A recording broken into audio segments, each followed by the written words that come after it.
When we're trying to grow wealth, when should a client actually loop an accountant in? What's the ideal time? At the beginning, and start with the end in mind, not just taking that next step, because again, where we see clients get hamstrung is not thinking about steps 2, 3, and 4. So what are your philosophies around property buying and how do you use this with your client? I've seen a lot of strategies online when it comes to property. Look, all strategies can work, but my personal philosophy is that I prefer to let the market do the hard work and not me. So I personally prefer to buy existing properties and just hold it for a long period of time. And I just know it works. Talking about creating wealth, generational wealth, what should parents actually be thinking of? One, when do we want to give money to the kids? The other component is, back to estate planning. And then also things like insurance, that there's a need for it, particularly when you're building wealth. And then as we have wealth, we can then scale it back down. Go slow to go fast, and we'll get there. Doesn't matter how long it takes, but we'll get there safely, and it won't stunt your growth. It will keep you moving forward. Hey everybody, welcome to this episode of Finances Property That.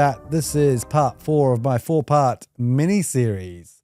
Last one. And this episode's around, you're probably thinking this is expensive, and here's why that is the wrong question. I want to talk to you about 3 things: the cost comparison people make and why it's flawed, the clients who come to me after the damage is done, and what you're actually investing in. This is also going to be fairly juicy like episode 3. If you haven't listened to the previous 3 episodes and you just jump straight to this, I'd suggest you go listen to the first 3 episodes, because this will actually make sense now that you're listening to this. So let's get into it. The cost comparison people make and why it's flawed. When people hear finance strategy and property strategy together, the first thing they probably think of, and I would be the same if I was in their shoes, is that sounds expensive. They compare it to what they're used to.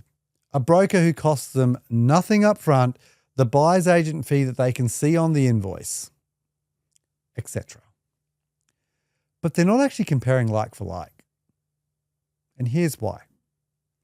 The real comparison is this: what does it cost you to make the wrong decision on a $600,000 or $800,000 asset? Because one bad purchase, one wrong structure, one missed refinance window,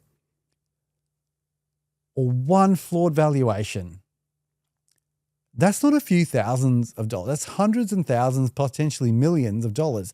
But that's also years that your portfolio could be growing and you've missed out. And I've seen a lot of clients like that. They've waited 10 years or they've made some bad decisions and they just didn't get the right advice. A few of them recently that I've worked with, man, we're kicking goals. I've had 2. One of my clients just recently were executing hard, refinanced, restructured their existing debt, saved them about $2-3 on their home loan repayments by restructuring and using a few finance strategies very, very simply. Got them the plan. First one was to buy a rooming house. We absolutely nailed the execution on that 4 days before finance was due, because we had it all ready to go. They were already talking to the accountant to set the structures up. They're already now talking to another buyer's agent to purchase the next property as part of the plan. And we also purchased this rooming house about $65,000 under what we originally thought we would. Man, the outcome's phenomenal. To make things even, here's a bit more, add a bit more spice to it. The property that they were buying, the selling agent had no control over the property manager, and the property manager just rented it for the cheapest possible rent.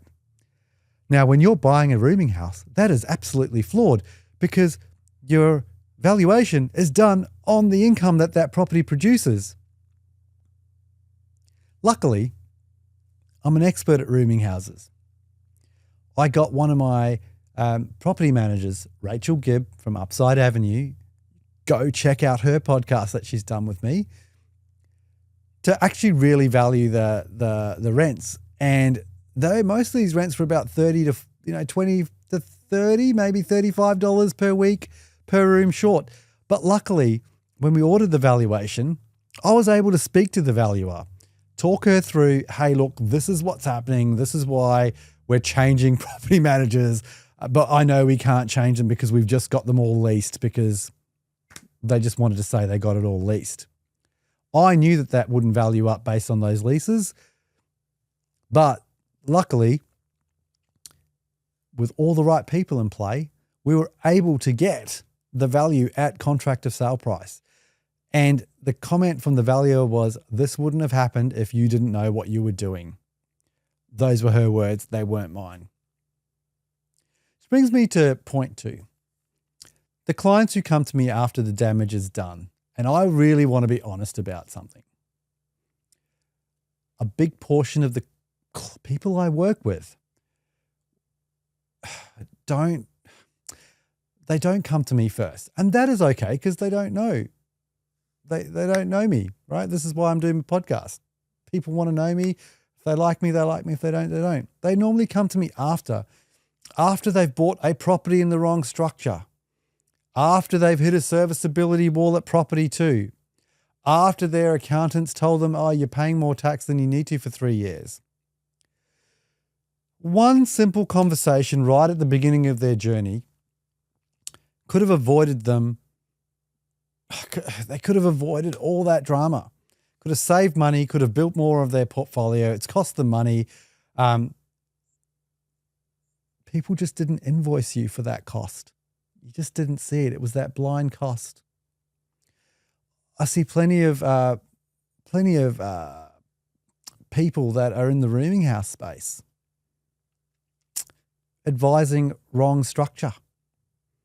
I had a client 2 weeks ago come up to me and go, oh yeah, I've got this. I'm stuck. My broker said, I'm stuck. I can't, my borrowing capacity stuck. My equity, I can't release equity from my rooming house. I'm like, yeah, as soon as I ask more questions, the rooming house is done with a lender the rooming house, 1 was done in personal name.